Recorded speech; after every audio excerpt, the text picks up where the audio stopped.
వి gold trusted gold buyers మీరు తాకట్టు పెట్టిన బంగారాన్ని విడిపించి ఈ రోజు ఉన్న మార్కెట్ ధరకు కొనబడును.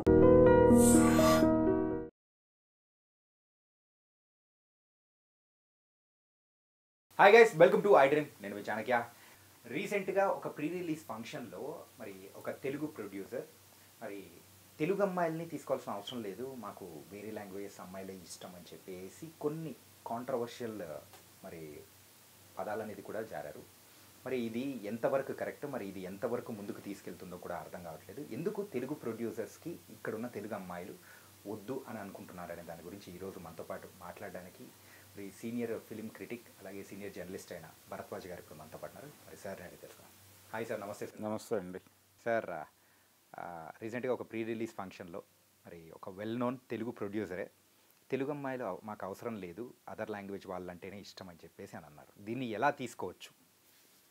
అంటే జనరల్గా కథ డిమాండ్ చేస్తే కథలో ఆ పాత్రకి తగినటువంటి అమ్మాయి ఇక్కడ లేకపోతే ఎక్కడైనా వెతుక్కుని తెచ్చుకోవటం అనే కల్చర్ ఉంది మన దగ్గర.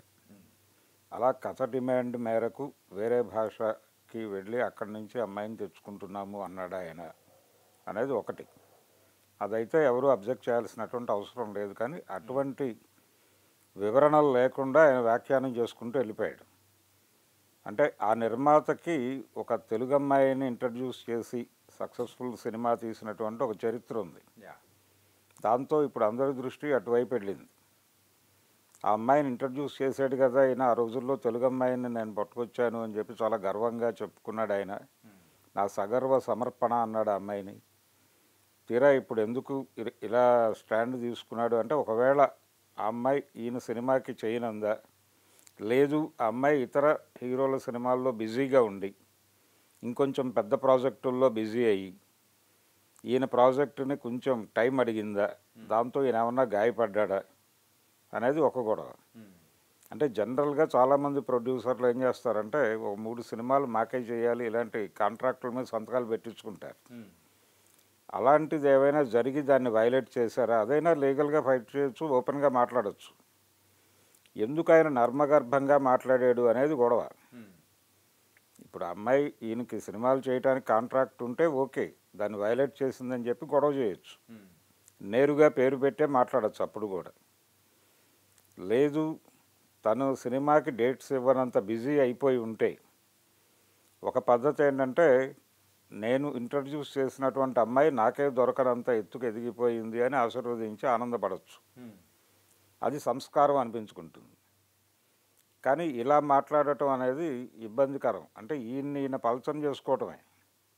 అన్ని రకాలుగానే ఆయన మాట్లాడినటువంటి ఆయన ఇచ్చినటువంటి స్టేట్మెంట్ ఏదైతే ఉందో అది ఇతరుల్ని పలచన చేయటం కన్నా కూడా ఈయన్ని పలచన చేసేటువంటి స్టేట్మెంట్ అది. ఆ అమ్మాయికి వచ్చిన నష్టమేం లేదు. ఆ అమ్మాయి ఎవరైనా కావచ్చు, ఆయన పేరు మెన్షన్ చేయలేదు కాబట్టి మనము మెన్షన్ చేయొద్దు. కానీ ఇతన్ని తనని తాను దిగజార్చుకుని మాట్లాడాడు ఆయన. ఇది వాస్తవం. జనరల్గా చాలా సందర్భాల్లో గతంలో ఎలా ఉండేది, తెలుగు అమ్మాయిల కంటే బాంబే అమ్మాయిలు బెటర్ అని ఎందుకు అనుకునేవాళ్ళు అంటే, వాళ్ళు ప్రొఫెషనల్గా ఉంటారని. చాలా కాలం క్రితం శ్రేయ ఒక ఇంటర్వ్యూలో మాట ఉంది, ఎందుకు వీళ్ళు బొంబాయి దాకా వస్తారు, ఇక్కడ మాకంటే అందగత్తెలు చాలామంది ఉన్నారు, కానీ ప్రొఫెషనల్గా ఉంటాం మేమనే వస్తున్నారు మా దగ్గరికి. అంటే ప్రొఫెషనల్గా ఉండటం అంటే ఏమిటి అనేది ఇండస్ట్రీకి సంబంధించి చాలామందికి చాలా విధాలుగా తెలుసు. మేము అంటే ఒక రకంగా ఇక్కడ సన్నివేశానికి సంబంధించి ఒక లీడ్ తీసుకోవాలంటే ఇలా కావాలి అని కనుక డైరెక్టర్ అంటే అలా ఉండటానికి వాళ్ళు సిద్ధపడతారు. అంటే స్క్రిప్ట్ ఏ లెవెల్లో మనం డిమాండ్ చేస్తే దానికి తగ్గట్టుగా తనను తాను మౌల్డ్ చేసుకోవడానికి వాళ్ళు పెద్దగా హెసిటేట్ చేయరు, ఇబ్బంది పడరు అనే ఉద్దేశంతో మా దగ్గరికి వస్తున్నారు. లేకపోతే మాకంటే చాలా గొప్ప అందగత్తెలు ఇక్కడ ఉన్నారు అని చెప్పి అమ్మాయి మాట్లాడింది, ఏది ఠాగూర్ టైంలో. కాబట్టి అదే అభిప్రాయం, అందుకోసమే వెళ్ళేవాళ్ళు బాంబేకి. లేకపోతే తెలుగు అమ్మాయిలు అలా కోఆపరేట్ చేయటం లేదు అనే విమర్శ కూడా ఒకనొక సందర్భంలో కొంతమంది డైరెక్టర్లు మాట్లాడారు. మాకేమీ కోరిక కాదు అక్కడికి వెళ్ళి తెచ్చుకోవటం అని కూడా కొంతమంది డైరెక్టర్లు మాట్లాడారు. కానీ ఇప్పుడు ప్రజెంట్ సిచ్యువేషన్ కూడా వేరు. ఇప్పుడు ఈయన ఇలా మాట్లాడటం వలన ఏమవుతుంది, ఆ అమ్మాయి అంటే సినిమాల వరకు గనక ఆ అమ్మాయి ఈయన సినిమాలు చెయ్యను అంటే గనక ఒక పద్ధతి, దాన్ని ఓపెన్గా మాట్లాడి ఉండేవాడు పేరు పెట్టి. లేదు తన సినిమా చెయ్యను అంటే ఎదిగిపోయి ఉంటే కనుక ఆశీర్వదించడం ఒక పద్ధతి. కానీ వాంటెడ్గా తెలుగు అమ్మాయిలతో నాకు చాలా సమస్యలు ఎదురైనాయి అంటే అదర్ సైడ్ ఆలోచిస్తున్నారు చాలామంది. ఈయనేదో అడిగాడు ఆవిడని, అడగకూడనిది, ఆవిడ అక్కడేదో చిన్న డీవియేషన్ వచ్చింది అన్న టోన్లో వ్యాఖ్యానాలు వెళ్ళిపోతున్నాయి. దానికి అవకాశం కల్పించాడు ఈయన. అలా ఏ విధంగా చూసినా కానీ ఆ స్టేట్మెంట్ ద్వారా తన్ని తాను పలచనం చేసుకున్నాడు తప్ప ఆ అమ్మాయిని ఇబ్బంది పెట్టింది ఏం లేదు ఆయన. ఒకటి తన హీరోయిన్కి సంబంధించిన గొడవ, తర్వాత ఇప్పుడు దాన్ని ఆయన సరి చేసుకునే ప్రయత్నం చేస్తున్నాడు. ఇప్పుడు ఆ సినిమాకు సంబంధించి ప్రమోషన్ అంటే ఒక సినిమాకి సంబంధించిన ప్రమోషనల్ ప్రోగ్రాంలో భాగంగా జరిగిన ఈవెంట్లో మాట్లాడాడు ఆయన. ఈ మధ్య చాలామంది అంటే ఈవెంట్స్ దేనికోసం కండక్ట్ చేస్తారు, సినిమా ప్రమోషన్ కోసం చేస్తారు. ఆ సినిమాలో ఉన్న బలాలేంటి, బలహీనతలు ఏమిటి, దాని మీద చర్చ జరగాలి అక్కడ. అది మానేసి అసలు ఆ సినిమాకి ఆ కంటెంట్కి సంబంధం లేని విషయాలు మాట్లాడటం అనేది ఈ మధ్య ఎక్కువ అయిపోతుంది. గేమ్ చేంజర్ టైంలో పృథ్వీ మాట్లాడినటువంటి మాటలు, ఆ తర్వాత ఈ మధ్యకాలంలో లైలా సినిమాకి సంబంధించి ఆయన మాట్లాడిన మాట అంటే 13వ ఎక్కం వల్లెవేయటం, 11వ ఎక్కం వల్లెవేస్తున్నాడు అనే గొడవ నడిచింది కదా. అంటే అది అసలు సినిమాకి ఏమాత్రము సంబంధం లేని గొడవ. అలాగే ఈయన మాట్లాడింది కూడా సినిమాకి ఏమీ సంబంధం లేని గొడవ, అది డబ్బింగ్ సినిమా. లేదు ఆయన ఇంకొక క్లారిటీ ఇచ్చి ఉండొచ్చు. ఆయన ఏ సినిమా గురించి అయితే ఏ వేదిక మీద నుంచి అయితే మాట్లాడాడు, ఆ సినిమాలో హీరోయిన్ నాకు నచ్చింది, ఆ అమ్మాయిని నేను తెలుగులో ప్రమోట్ చేయాలనుకుంటున్నాను, ఇలాంటి మాటలు ఏమైనా మాట్లాడినా గౌరవప్రదంగానే ఉండేది. అది కాదు, ఏమీ లేకుండా ఊరికనే ఒక లూజ్ అండ్ స్టేట్మెంట్ ఇచ్చాడు ఆయన. అది ఇబ్బందికరంగా మారింది. ఇలా మాట్లాడకూడదు. అంటే వేదికలను ఎక్కినప్పుడు ఏం మాట్లాడాలి, ఎలా అంటే మనం ఏం మాట్లాడుతున్నాం అనేది కాదు ఇక్కడ ప్రశ్న. అవతల వాళ్ళు ఎలా లీడ్ తీసుకుంటారు, దీన్ని బిట్వీన్ ది లైన్స్ ఎవడెవడు ఎట్లా వ్యాఖ్యానించే అవకాశం ఉంటుంది అని ఆలోచించుకుని మాట్లాడాల్సిన పరిస్థితిలో ఉన్నాం మనం. సోషల్ మీడియాలో ఎవరు ఏం మాట్లాడినా దాన్ని కాంట్రవర్సీ చేయడానికి కొన్ని దళాలు సిద్ధంగా ఉంటాయి. వాళ్ళని దృష్టిలో పెట్టుకుని చాలా జాగ్రత్తగా మాట్లాడాల్సినటువంటి ఒక విచిత్రమైన సందర్భంలో ఉన్నాం మనం. ఆ కాన్షియస్నెస్ లేకుండా మాట్లాడుతున్నారు వీళ్ళందరూ. అది ఇబ్బంది. అదే జరిగింది ఆ ప్రొడ్యూసర్ గారి విషయంలో కూడా. కానీ మీరు ఇందాక చెప్పారు గురుగారు, ఏంటంటే ఈ మధ్యకాలంలో ఏదైనా ప్రీ రిలీజ్ ఈవెంట్ కానీ ఏదైనా జరుగుతూ ఉన్న సందర్భాల్లో సందర్భం అంటే అక్కడ సందర్భానికి అవసరం లేని మాటలే ఎక్కువ మాట్లాడుతున్నారు. అది ఒక పబ్లిసిటీ స్టంట్లా కూడా కొన్నిసార్లు అనుకోవచ్చు కదా. అంటే సినిమాకి ఉపయోగపడాలి కదా. ఇప్పుడు లైలా సినిమా ఉంది, లైలాకి వాళ్ళు బాయ్కాట్ లైలా అన్నారు, బాయ్కాట్ పృథ్వీ అనలా. బాయ్కాట్ లైలా అనటంతో హీరో ప్రొడ్యూసర్ ఇద్దరు కూడా మీడియా ముందుకు వచ్చి సారీ చెప్పేశారు. కానీ వీళ్ళు కాదు చెప్పాల్సింది, అతను కన్సర్న్ ఆర్టిస్ట్ అన్నారు. ఆ కన్సర్న్ ఆర్టిస్ట్ గారు ఆయన హాస్పిటల్లో కూర్చుని నేను చెప్పను అన్నాడు. నేను చెప్పాల్సిన అవసరం లేదు అన్న ధోరణిలో వ్యవహరించి ఫైనల్గా వీరశంకర్ గారు ఇన్వాల్వ్ అయ్యి గొడవ చేస్తే అప్పుడు సారీ చెప్పాడు. ఇది జరిగింది. ఆ సారీ చెప్పడం కూడా చాలా వెటకారంగా చెప్పాడు ఆయన. ఎందుకు ఇలా అంటే మీ పర్సనల్ ప్రోగ్రామ్ని ఎందుకు ఆ సినిమాతో రిలేట్ చేస్తున్నారు, ఆ వేదికని మీరు ఎందుకు వాడుకుంటున్నారు?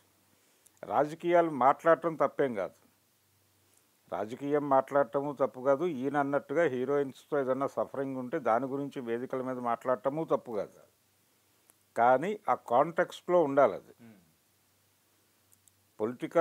పొలిటికల్ డయాస్ మీద సినిమా గురించి మాట్లాడటము, సినిమా డయాస్ మీద పాలిటిక్స్ మాట్లాడటము కూడా తప్పేం కాదు.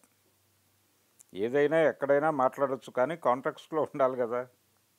అదొక పద్ధతిలో ఉండాలి, ప్రపంచానికి అది అర్థం అవ్వాలి. మీరు అవతల వాళ్ళని మిస్లీడ్ చేసే పద్ధతిలోనూ లూజ్ అండ్ స్టేట్మెంట్స్ ఇస్తే అవతల వాళ్ళు దాన్ని పట్టుకొని రకరకాలుగా వ్యాఖ్యానిస్తారు. ఎందుకు వీలు కల్పిస్తున్నారు అనేది. దీని ద్వారా ఏంటి, ఇప్పుడు ఆ అమ్మాయి ఈయన హీరోయిన్ పేరు ప్రస్తావించకపోయినా కానీ ప్రపంచం ఆవిడ ఫోటోలు బయటకు వేసేసి మరీ మాట్లాడటం మొదలు పెట్టేసింది. యా పలాని హీరోయినే పలానే అని అంతే. చెప్పి ఈజీ చెప్పేస్తున్నారు. కాబట్టి మీరు ఇంకొకళ్ళ మీద విమర్శ చేసేటప్పుడు ఏం జరిగింది అనేది కూడా చెప్పాలి. ఎందుకు జరిగింది, వాళ్ళ వైపు నుంచి జరిగినటువంటి తప్పేమిటి అనేది చెప్పచ్చు ఓపెన్గా. అప్పుడు వాళ్ళకి మాట్లాడేటువంటి అవకాశం ఉంటుంది.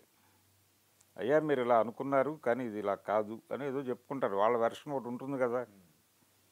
ఈ 2 వెర్షన్లు విన్న తర్వాత ప్రపంచం ఎవరిది నిజమో ఎవరి వైపు నిలబడాలో ప్రపంచం తేల్చుకుంటుంది. అలా కాకుండా నువ్వు పేరు చెప్పవు కానీ ప్రపంచానికి అర్థమయ్యే పద్ధతిలో ఒక స్టేట్మెంట్ ఇస్తావు.